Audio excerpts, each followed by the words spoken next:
fantasy. I'm your host, Doc Rudden, and this is Gruesome Magazine, where we review the very latest in streaming and video on-demand horror movies.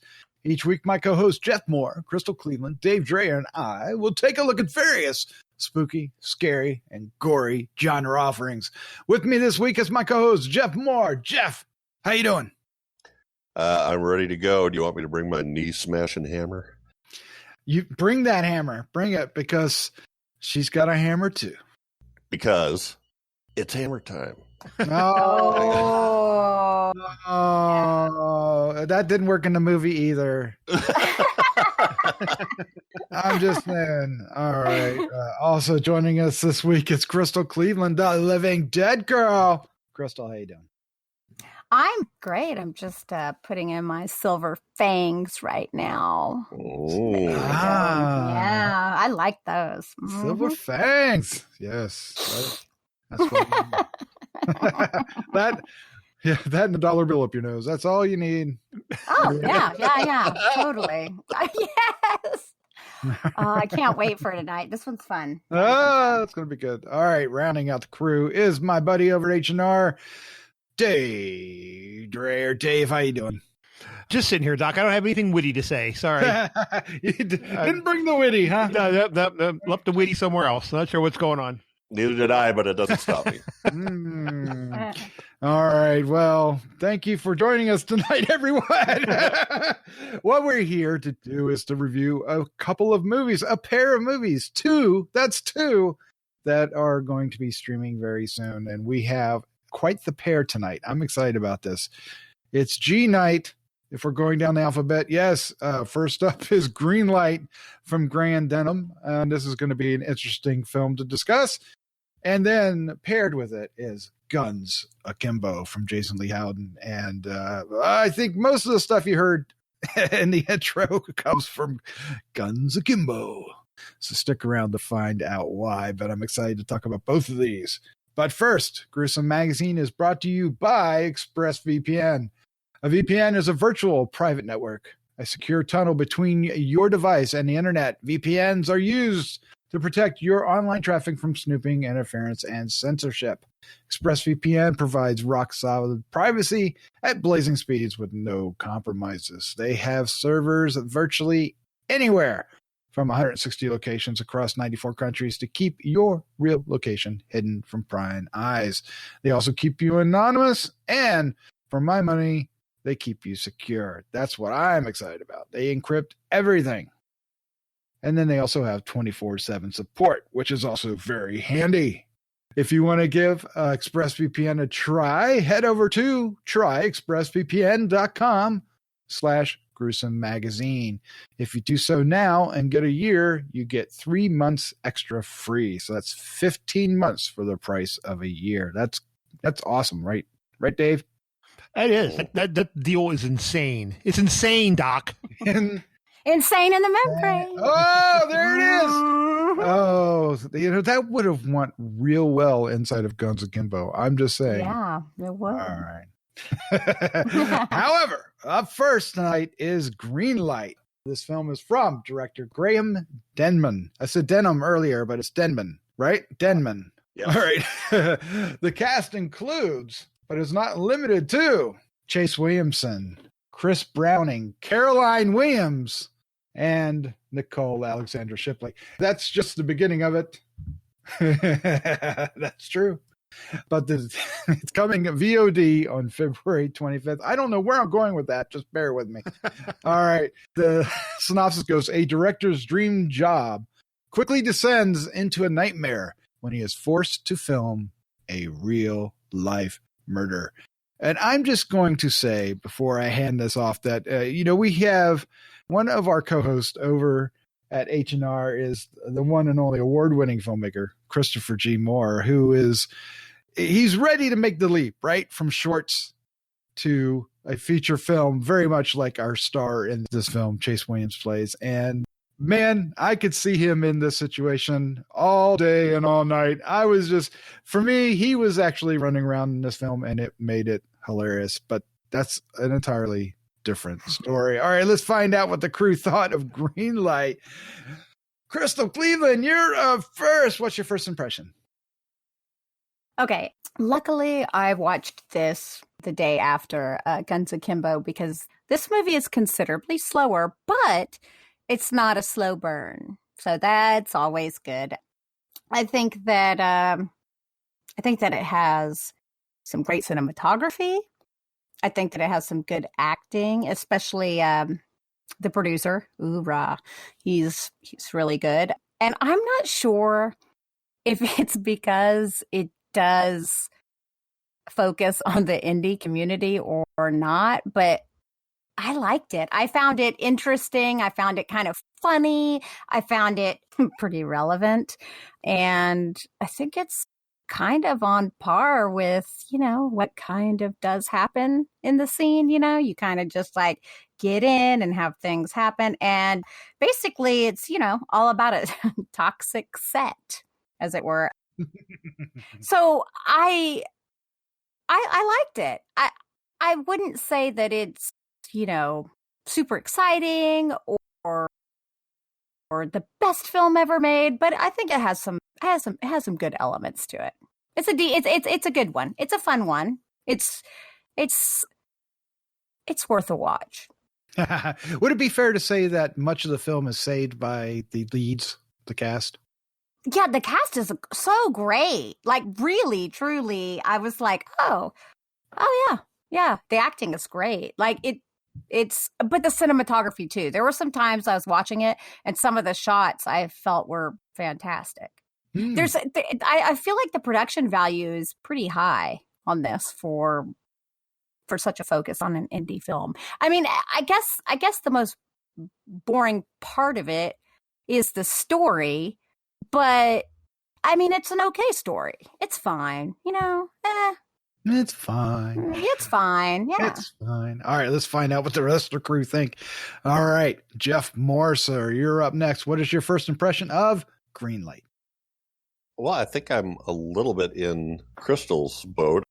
It's too bad this was paired with Guns Akimbo because they're so differently paced films. You could be more differently paced, but Guns Akimbo is so fast, and this one is more deliberate.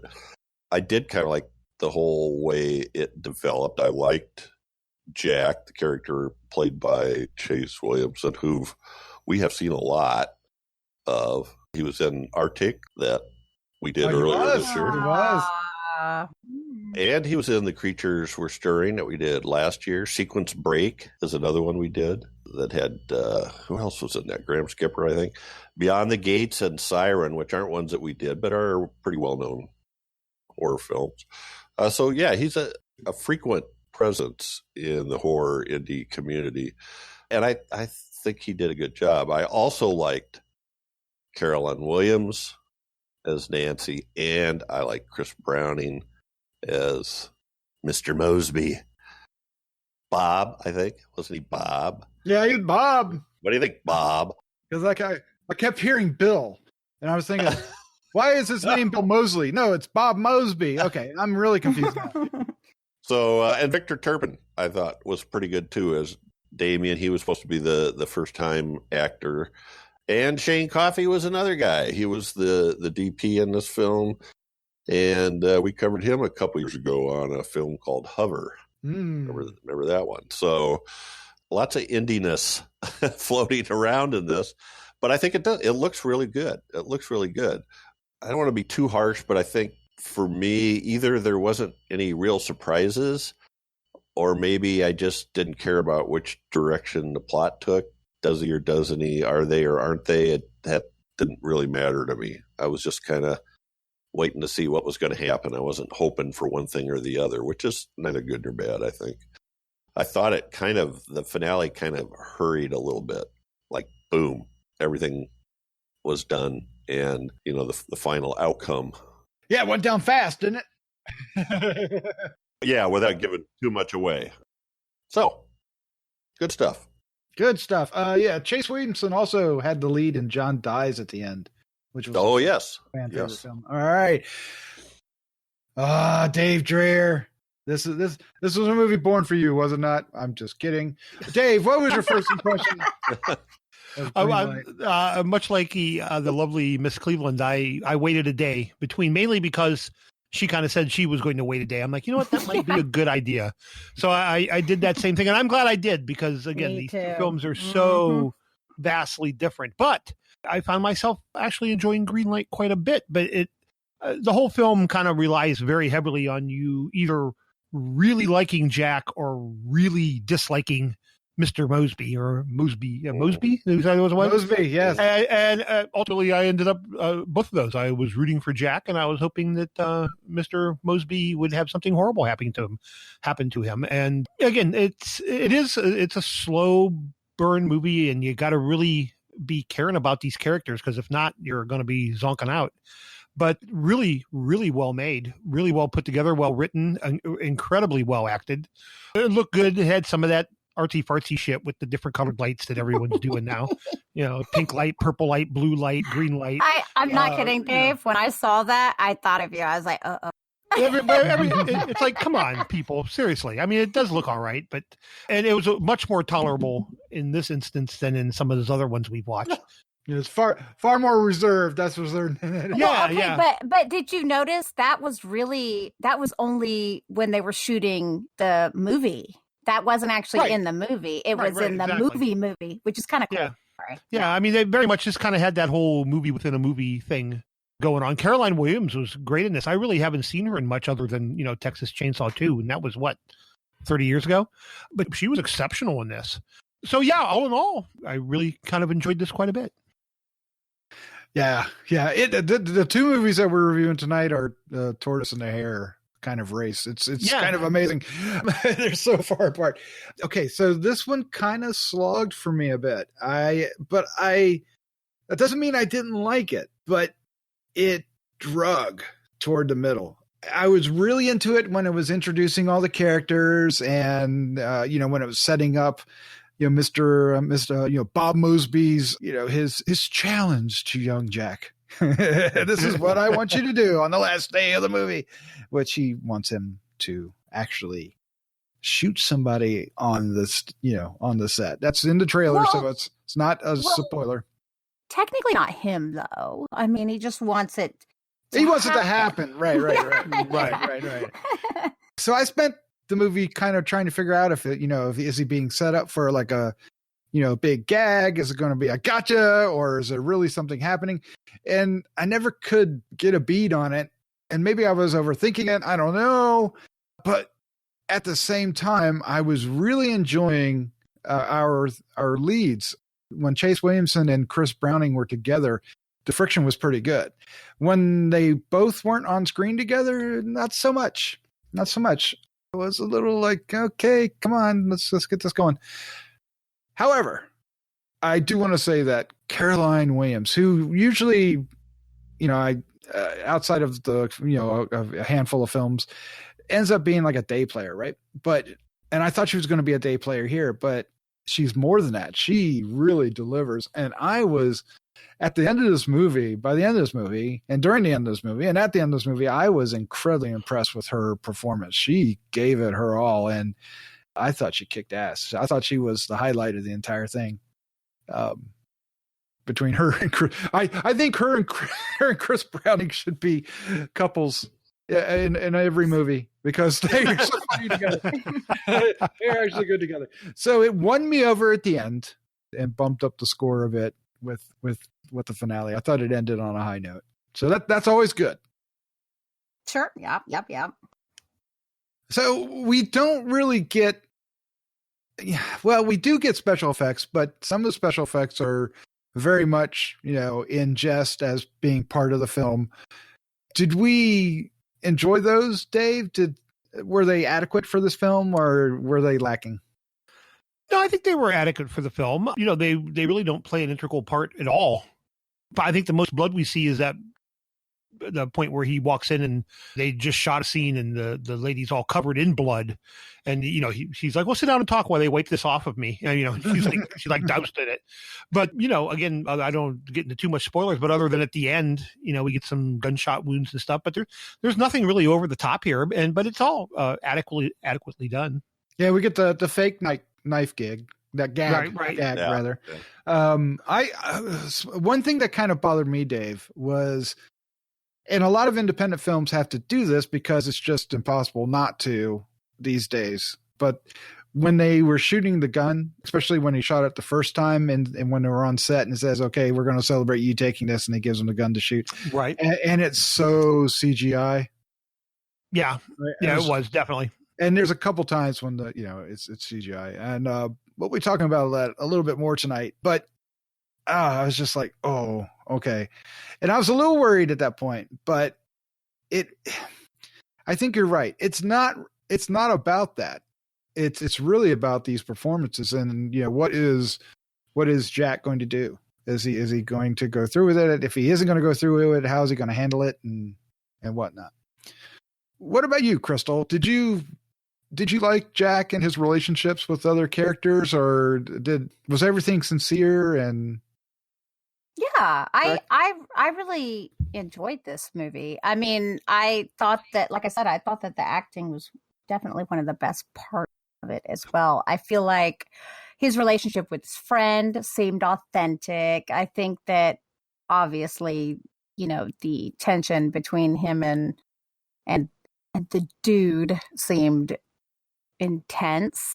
I liked it all. I mean, I would love to kind of pinpoint what about this movie makes it just okay instead of making it great. And I think it's just that, it was just a little boring, a bit boring. Well, I feel like maybe if you don't even make movies, I don't know if it would be exciting at all. Would it? Yeah, I wonder, because it is so steeped in what it takes to make a movie. Do they have the consequences established? Do they establish the friction well enough? Do you think? Most of it was the friction and him trying to let his friend know what was happening. And I think they did. I don't know. That's what I'm saying. It is missing something. I just don't know what. It's like there is an element that I felt wasn't quite solidified there. Yeah, there was something. Jeff, could it be the stakes like we're talking about, or do you have anything to point at? I don't. There were several places, several scenes where you're kind of going, is this really going to happen or isn't it? Or the whole thing is based on something that Bob thinks about his wife, but he doesn't really have any evidence for, right? I don't know. There was a couple things I thought was weird. Like, I know Jack was supposed to be very distracted because of what was going on, but it seemed like overly so to me.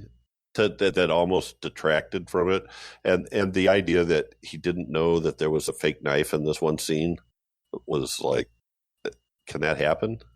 Especially when he knew it wasn't supposed to be the knife; it was going to be the gun. So, I felt that kind of rang a little insincere, or inauthentic. Is that a new word? I did a new word. Yeah. I did a new word. I did a new word. I felt the same way, that he was a bit too frozen. It felt like the choice he was making, or the director or the actor one, that he would be almost so self-absorbed that he's almost comatose. But it you went into shock for days. Right. And what happened to me watching it is that it lost all the energy. Right, it didn't have any energy. He wasn't anxious. He wasn't nervous. He was, almost. It was almost like super depressed. It was like really kind of didn't quite jazz it up any at all. Crystal, sound like you were going to say something earlier. Yeah, I was going to say something about the knife. I mean, I guess in my mind, I just felt like he was hypersensitive to it. And so he was just, I kind of forgave it. I was like, well, see, and that's what I'm saying. There is something that we're all kind of missing with this movie, but I just can't put my finger on it. I wish I could just go, oh, it's this. I felt like the acting was good. I felt like the production value. The only thing it could be is issues with the story. I felt even the script was good. I didn't think that anything that the character said was strange or weird or out of character. I mean, we got a little foreshadowing when he was giving the wife a hug and he comes in and is like, what's going on here? Okay. So we kind of understand that he's a jealous jealous type, right? I don't know. I mean, I guess I wish I could pinpoint it. I just think that people are going to watch this movie and they may enjoy it. I just don't think it's going to be on anyone's top 10 list. No, I can't see that as happening. Yeah. Okay. Yeah. But I do want to see Caroline Williams in more stuff. I thought she was fantastic. I agree. Yeah, we've seen her in a couple things in the past few years. Tales of Halloween she was in. She was in Bloody Ballet. Do you remember? Oh, yes. Yeah. Which is, special for us here. And she's in that Veronica movie. Oh gosh. Isn't that the one from the guy that goes, "Mother"? What? Clint Danzig. You guys don't know Clint Danzig? Okay. Of course I know Danzig. Well, he has a movie called Veronica that is like supposed to be like the most god awful movie ever made. And have you not heard about this? Mm-mm. No, I didn't watch it. Well, she's apparently in it, but I would imagine it's a cameo at best. Oh, okay. But we're gonna have to schedule that now. But my point is I want to see more of her. Good. I'm totally with you, Dave. You got to say there's got to be something we're missing here. What do you want to add to this? I don't know. I've listened to you guys discuss this, and I totally agree with you. There's just something not quite there, but I really can't put my finger on it either. But at the end of the day, if you work your way through it, and you get through it, you come out with kind of going, oh, okay, well, that was all right. Yeah. That was okay. Yes. So but yeah, there's just something. There's a cylinder missing, but I'm not sure 100% what that might be. Nice. Yeah, it does help that it ends well, doesn't it? Yeah. Right? All right. Well, let's go ahead and wrap this up. Let's give our final thought, our score, and favorite scene for Greenlight. And Crystal, you're first. I think it's worth a watch. I think most people will, be watch it and go, oh, okay, I get it. I see what you're saying. It's got a couple little bits of gore that are not really gore because it's supposed to be special effects within the movie, which is fine. I'm going to give this a 2.75. And I guess what's funny is my favorite scene is the gore within the gore, and I'll say the head toilet smash. Yeah. That was pretty good. Yeah. I like that. I wonder if that's actually borrowed from another movie because it was in like a montage. I know. I was like, the whole thing, I was like, it's actually a funny way to add gore without adding gore, really, Mm-hmm. Mm-hmm. Yep. I mean, there are a couple scenes that have gore. There's a guy who has his eyes shot out, and there's another guy's got his neck cut, and there's a couple things. Mm-hmm. There's a couple things that aren't actually in the movie. In the movie, within the movie. Good God. And then there's movies within the movie, within the movie. All right. Jeff Mohr, sir, what is your final thoughts, your score, and favorite scene for Greenlight? This is for the movie in the movie or the movie? No, the movie. I'm sorry. The movie with the movie that's in the movie, yeah. It sounds like I'm picking it apart, but it's I watched it. I never once felt like, why is Doc making us watch this? It looks good. The story moves. I didn't know exactly what was going to happen, and the acting was pretty decent. I'm going 2.5 on this, and this is going to be a really weird favorite scene, but mine is going to be when Jack was having dinner with the girlfriend's parental units. They did not like Jack. No, I didn't like having dinner with my girlfriend's parental units, so I was squirming along with him on there. That was a nasty character. He was trying to be as nice as he could, but it didn't matter. All right, very, very good. All right, Dave Dreher, sir, what is your final thought, score, favorite scene for Greenlight? Well, we all seem to kind of pretty much be in unison on this. A well-made, well-acted movie that's just missing a little something. I'm going to echo Jeff and go with a 2.5. And favorite scene, I'm going to go with the final confrontation at the end. I think actually probably the best acting in the whole thing when Mr. Mosby has his final blow up there at the end. A guy, he's a powerful actor. What was his name again? Chris Browning. Chris Browning, really powerful. I mean, that whole thing when he's up in the face, when Jack's like, "I'm not doing it," he kind of stands up to him, and Mr. Mosby has, kind of has his final meltdown there. It was just really, it was like some riveting watching. That little 5 or 6 minutes was really well done. Yeah, that's when Caroline Williams was really rocking it too. Everyone was really playing their A game at that point. So that was a good scene, a good finale. I like that. All right. For me, it's, I actually thought I was going to like this the least of all of you, but I'm thinking that it's slightly better than average. So I was going to give it a 2.75. That's what I was thinking coming into this. So it puts me, along with Crystal in the, just a hair better than you guys. So to me, it all rests on the actors. It rests on Chase Williamson, Chris Browning, and Caroline Williams primarily. I think Nicole Shipley is good as well as the lead actress. It kind of lags a little in the second act, but it has a strong first act setting it up, although it feels, very much like a dramedy at the beginning, and it certainly bends toward a thriller horror film toward the end. It's interesting for me because it's in this world that we cover, and we have friends that participate in this quite a bit. Maybe one of them's on this podcast tonight. Stop talking about me now. Yeah. So it's relevant, so that helped too. But yeah, Chris Browning, Caroline Williams are the they're the stars of this in my eyes. I like them as a bickering couple because when they were going at it, that was. But I can't choose that scene because that's the scene Dave chose. So I'm going to go with the introduction scene when all the cast shows up at Jack's house and he's kind of getting to know them, and I just thought that was kind of a fun way to get everybody in place and to understand, who we got here going on.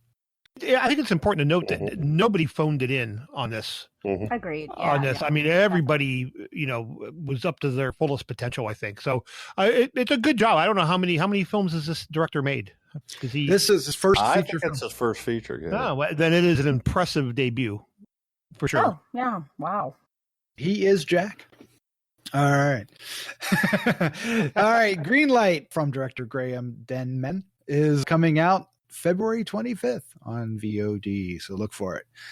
Our second film, many of you have probably heard of and are looking forward to it. This is Guns Akimbo from director Jason Lei Howden. The cast includes Daniel Radcliffe, Rhys Darby, and the ever popular rising screen queen, if she hasn't already gotten there, Samara Weaving in a brilliant role. So much fun. This is coming in theaters on demand digital February 28th. And Daniel Radcliffe stars as a guy who has to rely on his newly acquired gladiator skills to save his ex-girlfriend from kidnappers. And I'm just going to say that synopsis tells you nothing about this film. It is the worst synopsis ever. Because the film is, it is that, sure.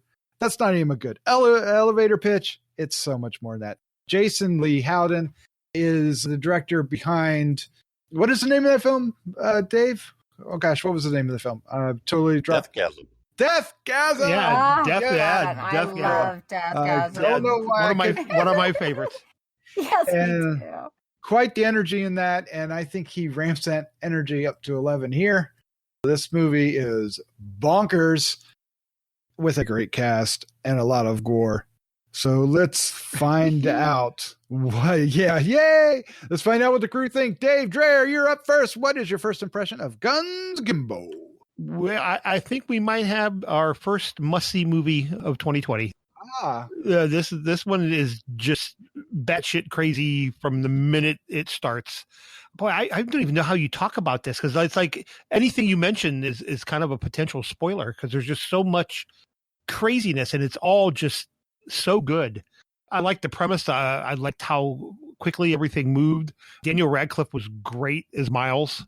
Samara Weaving is really unbelievable as Nyx. She's so good. I really liked who played the bum in the alley. Oh, yes, the swearwolf. The swearwolf did. I loved him. He was so good. That Rhys Darby. He was amazing. He was so good. That whole thing. He was one of my favorite parts of the whole movie. Imparting all his wisdom and everything with the hot dog and oh man, that hot dog. Oh. Just so nuts. Well, it's been in this bag for 28 days or whatever. That's so weird. It's just a nuts movie. I don't even know how to describe it, Doc. I really don't. Well, you could say that there's this thing going on called schism. We should at least put that down. It's an online.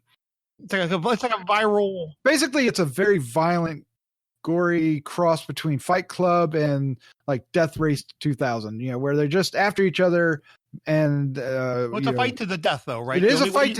The only way you get out is to win. And there's a lot of contestants and there's a lot of fans. It's very underground, but it's growing and growing and growing. And there's no arena. It's played in real world. Played out in the streets, right? Yes. Now, isn't Daniel Radcliffe though the only one that gets like mutated? I mean, for lack of a better way of putting it. Well, he's the one that gets. Apparently, he's not that doesn't volunteer. Right, he doesn't volunteer. They basically kidnap him into it. So didn't he tell Richter or something about breaking his fingers or something, and so that's why they. Right, because he basically trolled. He went on to the schism and he trolled all the other people, right. and they figured out who he was. And they freak out when they find his IP address, and he's like, "Oh shit!" Yep. That was. He should have had a ExpressVPN. That worked out really well. So Ned Denny as Richter is also another standout. But there's enough about me. Let's find out what the rest of the crew think. Jeff Mohr, what was your first impression of Guns Akimbo? I love this. I absolutely love this. And I was kind of ticked off. I was going to try to watch it again beforehand. So I'll have to watch it afterwards, I guess. But number one, the Deathgasm connection, because I did rewatch Deathgasm and liked it probably more than I did even when I saw it the first time. I also like that he brought some of those guys in. Milo Cawthorn plays his coworker, the guy with the long black hair. Ah, yeah. Hadley. Yeah. He was the star of Deathgasm and also nice. Another favorite film of mine, Blood Punch, from the same time period. Also, Doc, did you know, I think you watched this TV show, Nix's father, DeGraves, was played by Grant Bowler from Defiance. Defiance? I was trying to figure out where I saw him. Maybe that's he was the head, like the sheriff dude from Defiant. Plus, he's done lots of stuff. So anyway, I feel like this is kind of like, and then you brought up Rhys Darby, the swearwolf guy. Crystal called him. So he was great. I think, Doc, you mentioned the Southern Cal, pack of indie people that work with each other. Well, this is like the Australian, New Zealand pack of people that just keep putting out these great movies. And you could throw this right in there with other movies like Deathgasm and maybe Turbo Kid and What We Do in the Shadows. And, it's just some great stuff coming out of there. Housebound, I think. Wasn't that another one? Yes. So anyway, I love this. I absolutely love this. And I think the reason I think I love the music and the way that they did the music. It was a little bit different, take on the actual songs. Samara Weaving is just phenomenal. She is off the hook. I mean, oh my! She's a force of nature, isn't she? God, was she good? And she's almost like like Popeye or something. You have to watch this movie a second time just to make sure you catch all her little asides under her breath because they're hilarious. You just keep saying one thing after another. So anyway, I loved it. Lots of action, lots of blood and gore, and lots of CGI. And I don't care because it's the kind of movie that revels in its CGI, I think. Kind of does, yeah. Great stuff. And yeah, there were so many of these characters that were great. I mean, Milo Cawthorne as Hadley and his Nerf gun. The dude in the office who's got the headphones on and is totally clueless about what's going on around him. Reese Darby, I don't know what his character's name. They called him Glenjamin in the credits, but I never heard anybody call him by name. Ned Dennehy was off. He was wacko too. He just was as Richter, as Richter. God, it was fun stuff. And this whole idea of the guns attached to his hands was just they played great with that. Yep, and they did answer the question that we had all going into this. How did he reload?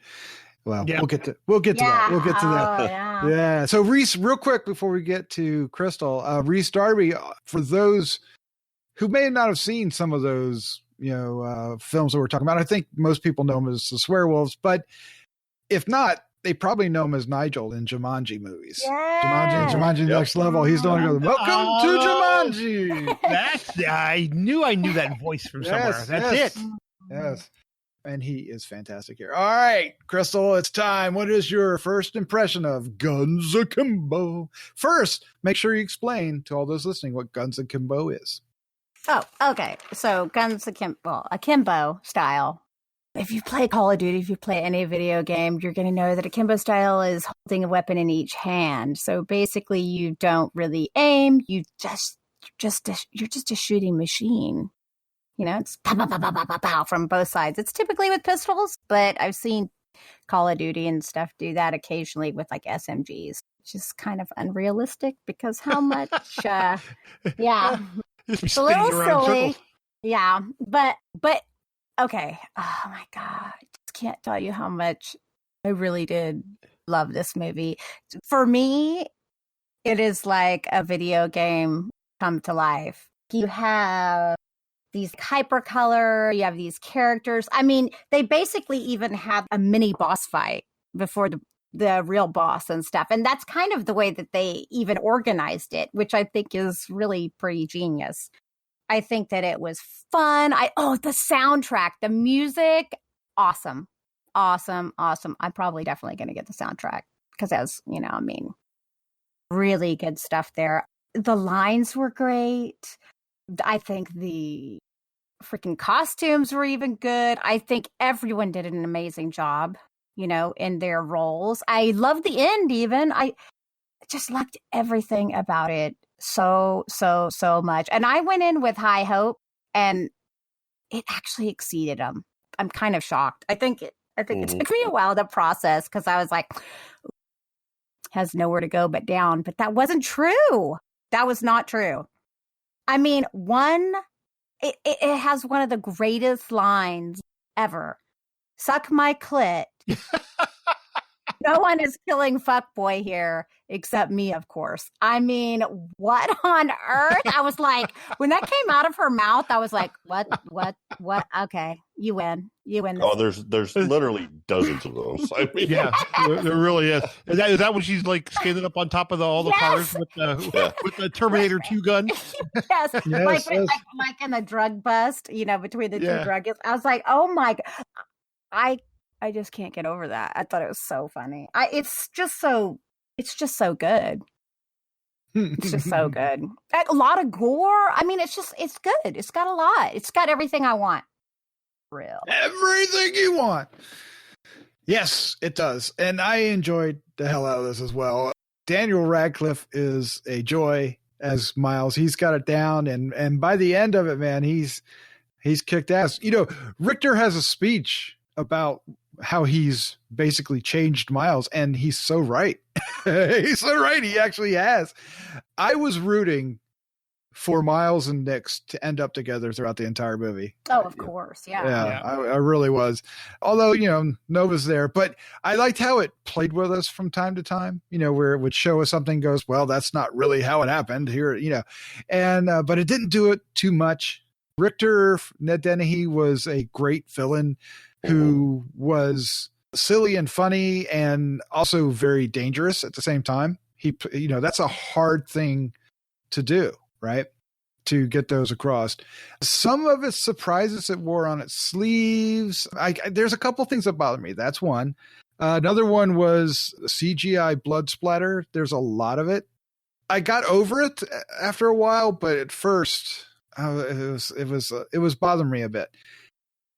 But to counter that, when it comes time to do action, the choreography for the action kicks ass. When Nix goes all, I mean, she's basically goes, she just kicks ass. She just goes all out on them. I mean, she goes all John Wick on these guys. I mean, she's in there jumping around and just kicking ass and shooting people and the fact of that Miles doesn't like where Nix shoots. That was my favorite that's line. So that was my favorite line. I'd have shot you in the dick too, but the target was so small. So it's really it's witty, it's funny, and yeah, it plays out interesting because you also get like little glimpses of the fans that are watching it, and you see them. First, they're just making fun of Miles, but they become kind of fans of Miles along the way, much like us as the audience. And I think having them do that helps the film because it helps us. Yeah, for sure. I wanted them to be his fan. I'm like, right. They don't like him. I was like, booty heads. Right. So, and then, of course, Richter has his own crew. There's like 3 guys that are all kick ass. I really couldn't tell you who they were. Well, the Dane was the guy with the hammer the hammer guy. Okay. Yeah, he said, "Want me to smash his knees?" No, we're not smashing any knees. Well, why did you tell me to bring the knee smashing? But anyway, so they kind of do. You got to get through these guys first. It's so much fun. Okay, so the last film, one of the things I kept bringing up was stakes. You didn't necessarily feel the stakes, even though it was showing you some. You didn't feel it. Here, with the 2 leads, you feel it. You feel stakes for these 2 leads. You don't know if Nix and Miles are going to get out of it. They're taking some damage as this film keeps going. They're getting shot, they're getting beat up, or maybe losing some appendages. It's pretty amazing what they go through, even though they feel, even Miles at points feel kind of superheroish. You still feel like Richter can take them out, or even Dane, right? You feel like they may not make it through this, and I found that riveting, and it made the action much more pivotal, much more important, because the camera work is stupendous. It is just, especially at the beginning when when Miles is all disoriented, the camera work is disoriented. Yep, that's a good point. It's coming from all different directions and upside down and everything. I think that really this movie is not meant to be very realistic. It's like a video game. It's very much like a video game. Like in its feel, in its story, in its ridiculousness. In all ways, it is like it's yeah. I think I immediately let go of expectations of any sort of reality within this. Yeah, for sure. Yeah, I mean, you kind of have to. I mean, they rely heavily on that, obviously. Because it's ridiculous. Okay. Yeah. How many times can you get shot? I don't know, and keep running. But who cares? Right? Who cares? Yeah, exactly. And all to the tune of Ballroom Blitz, of course. Yeah. Or you spinning around. Right round. Yes. Super freak. Super freak, yeah. Did you say when the shit goes down? Yeah. Yes. When Reese says, "You gotta get ready," I was like, "Oh man, they're definitely playing this song." But all right. So, Dave, we questioned how's it gonna reload? Did you like the answer? I did like the answer. This movie has kind of left me speechless. I mean, it really has. There's so much. I need to watch it like 3 or 4 more times. Yes. So I can just get it all in my head and make sense of it. But the humor for me is what really kind of stuck out more than anything else. But that was kind of the same with Deathgasm. I mean, Deathgasm was so over the top, and just so much in it. But in my first couple takes through it, it was the humor that really rang true. And it's the same with this. It's action packed, it's bloody, it's gory, it's crazy, insane, but more than anything else, it's just damn funny. And I really like that. Yeah, and it's shot so well. The camera tricks are, Sam Raimi wild. There's all over the place. Probably Peter Jackson's probably a bigger influence on this particular director than Sam Raimi, but I can see that. But I mean, even to the point when there's a crash and Miles goes flying through the windshield, it's all in slow motion. And you follow him into like where he lands and then out the door, and he goes, "Did I win?" and I'm wondering, like, how are you alive? Well, and Jason Lei Howden's background is in special effects, visual effects, because he did War from Planet of the Apes, The Hobbit, The Wolverine. Was he the one that worked for Weta? Was that him? Wasn't Weta the Peter Jackson's? Oh, well, there you go. There's probably. It says visual artist is what the Avengers, I mean, there's not much information about him, but yeah. So it's not surprising that these 2 movies, Deathgasm and Guns Akimbo, are so bloody and so action-packed, I think. Yeah, he's often listed as a compositor and until he becomes a visual effects artist. And yeah, it is Weta. It is Weta Digital.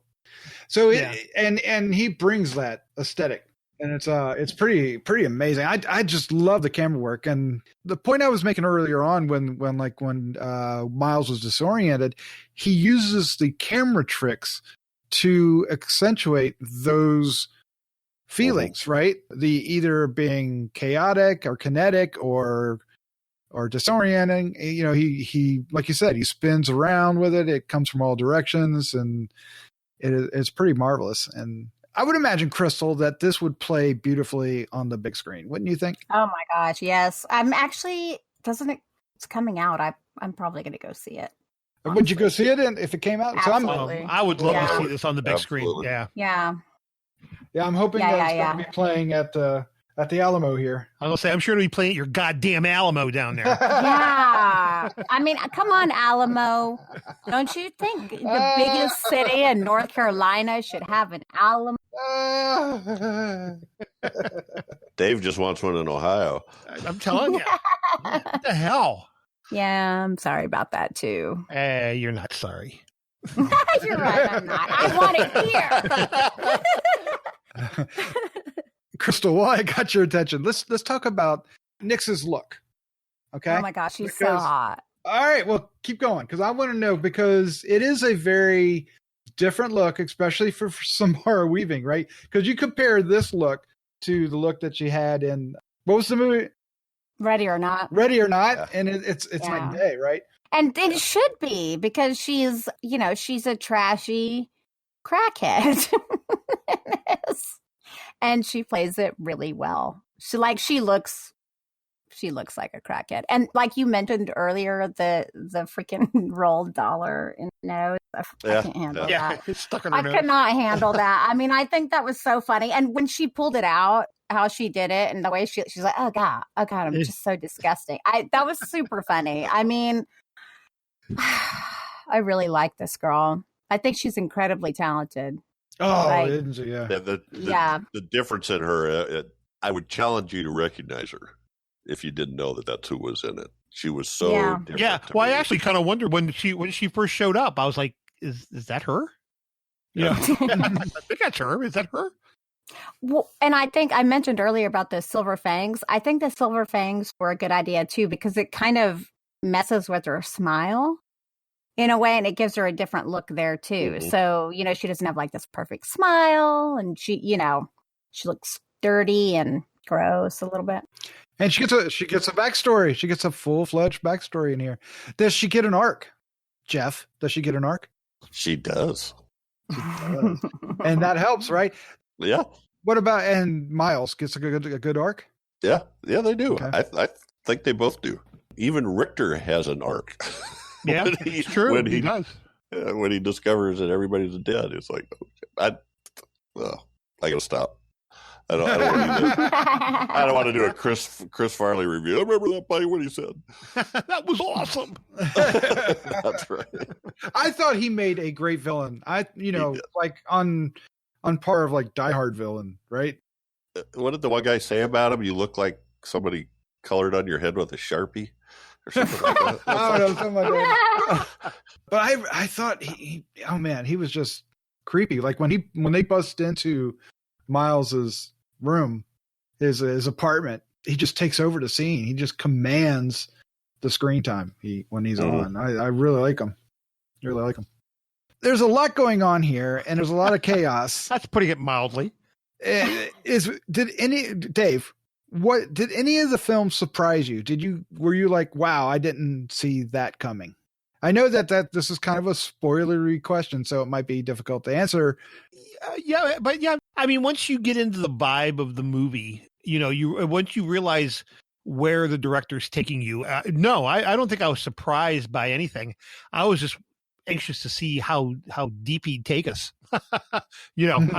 This remember that movie with Clive Owen called Shoot 'Em Up? Yes. Yeah. Oh Same type of idea. I mean, the violence was just so intense and so over the top. You just got to kind of let go and enjoy the ride.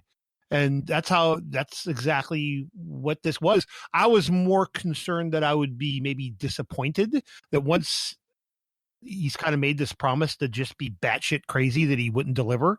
But oh no, he delivers. No, I don't know that I was surprised. I don't know that I was surprised by anything. I think maybe I was more surprised by the fact that he managed to keep that amped up literally all the way to the end of the movie. Yeah, that's a good point, because sometimes you get in movies like this and you almost get sort of fatigue. But this, I don't know what it was about the way they did this, but I was all in the entire way. Yeah, it stopped to breathe. It stopped to breathe every once in a while, right? Like he would stop and have a conversation with Nova. Yeah, well, just like the scene in the alley with the bum and stuff like that. Right, but even right. those were great. I mean, they were fantastic scenes. Right, exactly.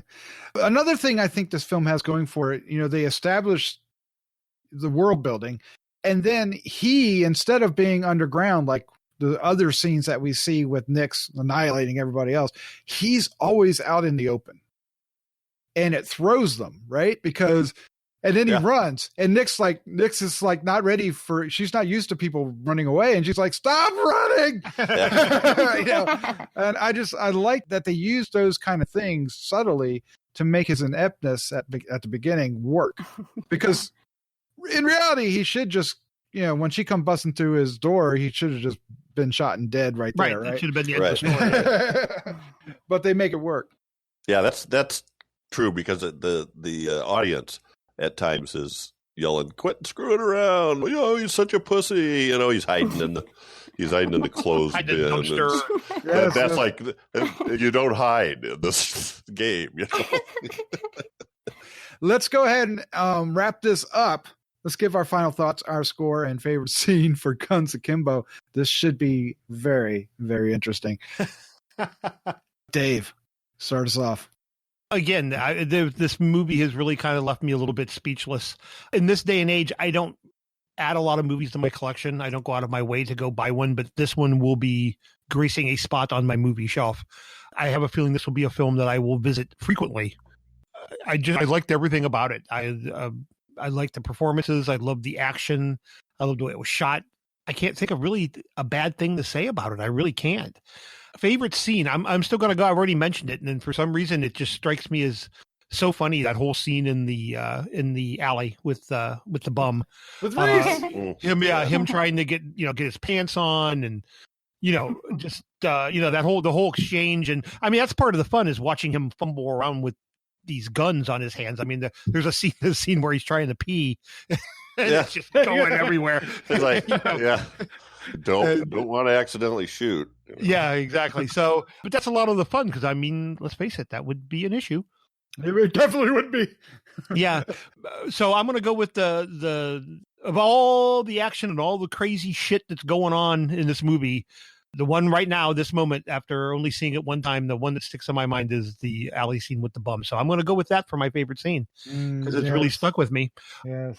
And score-wise, I'm going to go kind of super high on this one. I'm going to go 4.75. This will definitely, for sure, be in my top 10. And it could be an early season number 1. Will it make it through the next 10 months and still be there?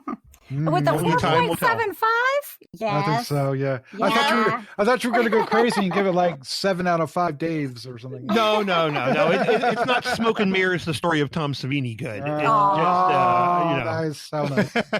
But yeah, no, this is a great movie. A great effort again from the director. This guy, whenever he has a new movie coming out, he can just send it directly to me because I must see it immediately. Yeah, there you go. I like that scene. My favorite part of it was because Reese goes, "The next thing you're going to do is ask me to wipe your ass," and he goes, "Oh, yes. that would be super useful." Oh. All right, it was great. Jeff Mohr, what is your final thoughts, score, and favorite scene? Guns Akimbo. I love this movie, and I'm waffling, but what the hell? I'm going to give it a 5. Nice. Whoa. And I made a list of favorite scenes just in case, and now I don't know which one to use. You know what? I don't know why. I think it was just the music, but I love the scene where first Dane, Richter's hammer guy, I think he hold both arms in the air with hammers and shout out, "It's hammer time." Oh, yes, that does happen. And then it's not, you can't touch this, but Super Freak starts playing. Yes.